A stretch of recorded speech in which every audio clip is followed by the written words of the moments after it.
ahead and shut that door behind you? Sure. Great. And you can actually shut that door too. There's a door stop. Do you want to stop? Yeah, we'll take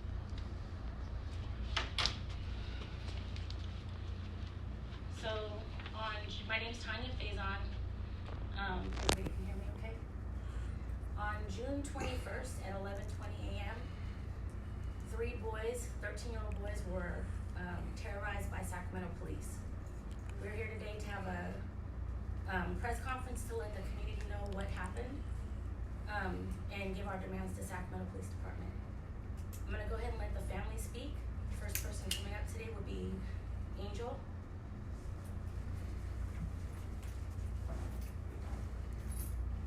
Good morning. On June 21st, 2019, our 13-year-old son's life was changed forever. Summer break had just started, and my son and his 2 friends decided to take a walk to get breakfast. They stopped in front of McDonald's to take a phone call from his dad to get some encouraging words for the day. When all of a sudden, before you know it, an officer from Sacramento Police Department had them at gunpoint.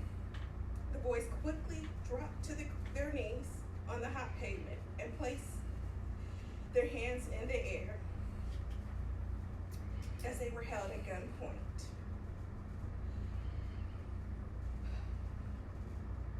Fearing if they made one more wrong move, their young lives would be ended. Our boys were clueless on what they did to deserve such treatment from law enforcement, whom they thought were there to protect them. Unfortunately, the officer assumed that all African American teens look alike. The boys waited on the ground with their hands up until 4 to 5 other officers from Sacramento Police Department arrived. Once the officers realized the boys did not fit the description, the boys were still treated as if they were criminals. No apologies were given. As parents of the boys were only notified because one of the boys asked to call his mother. When notified, the officers failed to mention that the boys were held at gunpoint and searched. My son has not been the same since this day. Thank you. Angel, can we get your last name, please? Todd. Thank you. Thank you.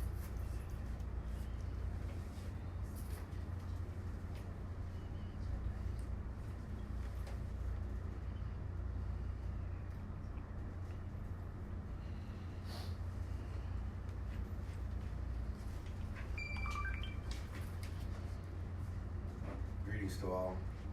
My name is Roderick Totten. I'm the father of one of the boys, also a coach of one of the boys, since he was about probably 6 to 7 years old. June 21st, 2019, our 13-year-old sons were walking to McDonald's to buy breakfast. Shortly thereafter, my son and his 2 friends were aggressively approached by Sacramento Police Officer Verk. Without question or provocation, Officer Verk drew his gun on the boys, ordering the boys to the ground. The officers reported to the scene. The boys were split up and questioned in a accusatory manner regarding a home burglary that had took place within a mile of the area that the boys were walking in. The unnecessary force and scare tactics that were used on the boys were unethical and deceptive. The lack of empathy to the young boys was sickening and not conducive to strengthening the relationship between the Black community and law enforcement. Given the current state of affairs in our community, in fact, situations such these only perpetuates continued division. How the boys were handled in such a cavalier way was not only traumatizing to them, but also to the parents. According to our son, while Officer Verk's gun was drawn, his hand was shaking, his finger remained on the trigger the entire time his gun was drawn, which indicated and created indication of fear on these young men. It's important for our law enforcement to understand for this type of interaction impacts the psychological development of our children.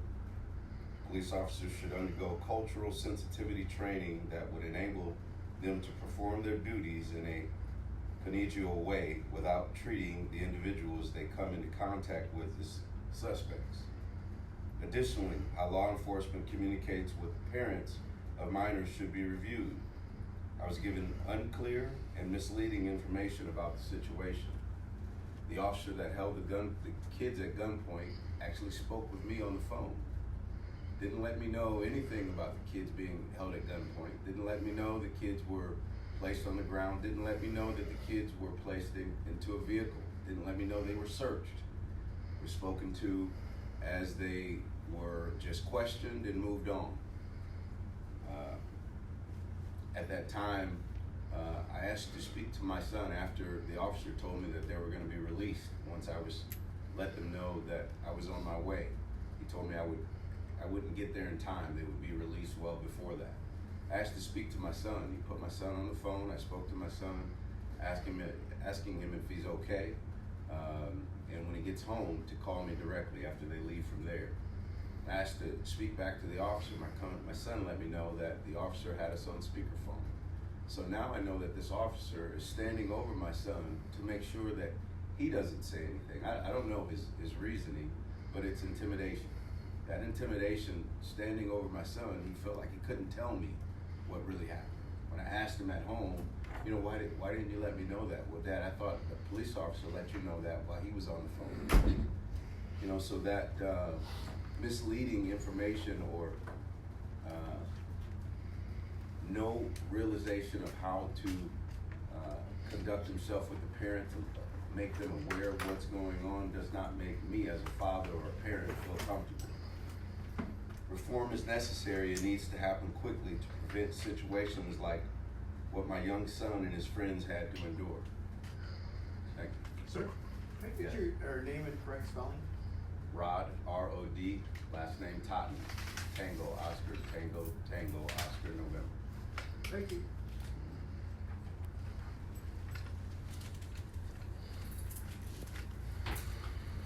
My name is Paris Flores, and my son Giovanni was one of the young boys involved in the incident.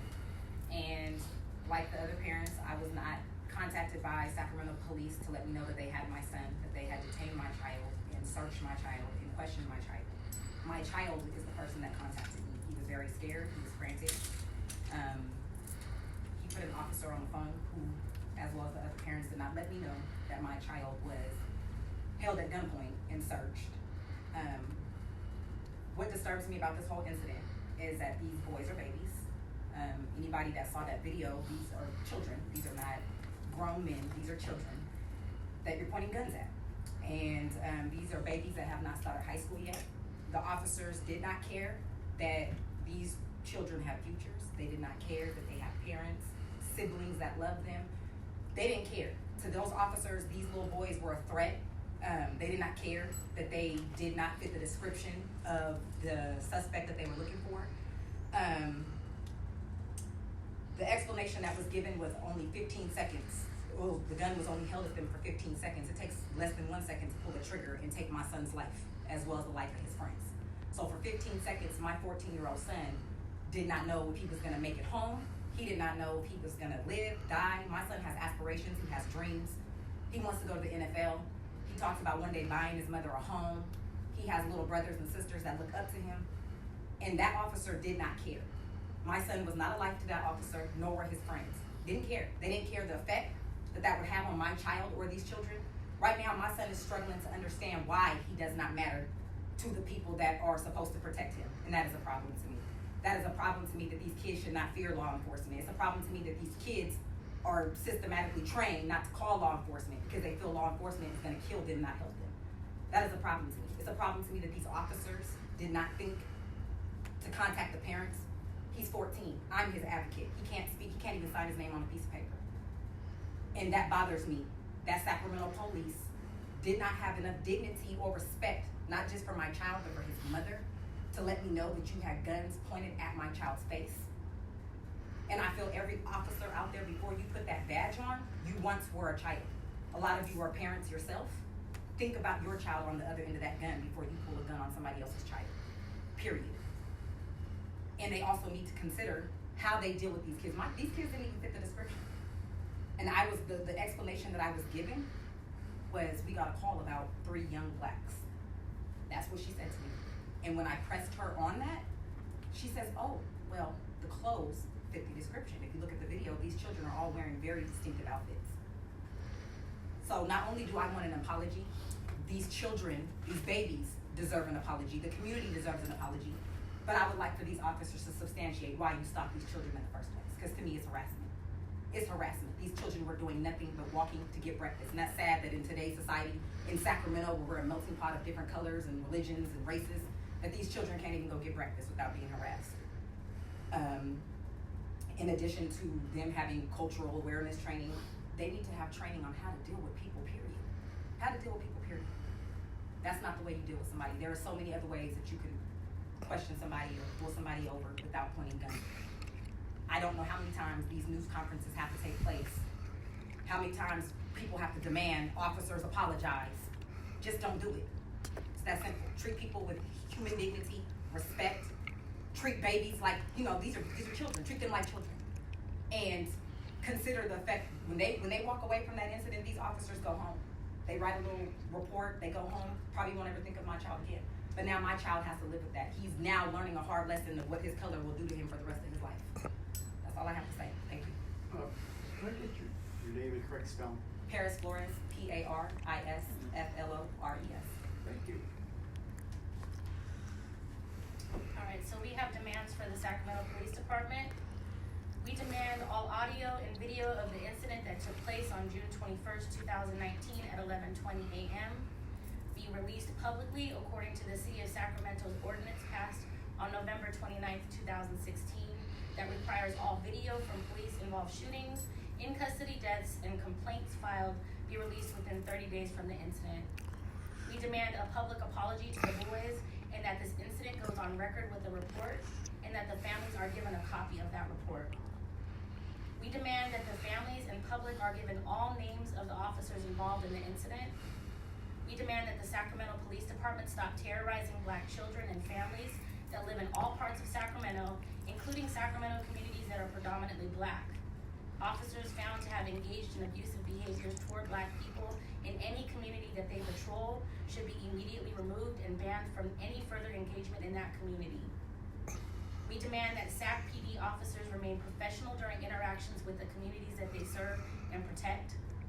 Stop using abusive language and tactics towards Black children and community members.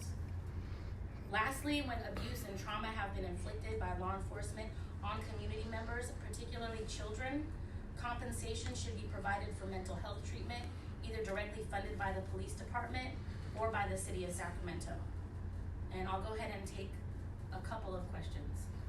What was the location of this incident? It was on the corner of Mac and Tangerine by the McDonald's in that parking lot there at the shopping center. Were the kids handcuffed or anything like that? Or in the car? They were detained. Just detained? Mm-hmm. Put in the car? Or Yes. Just,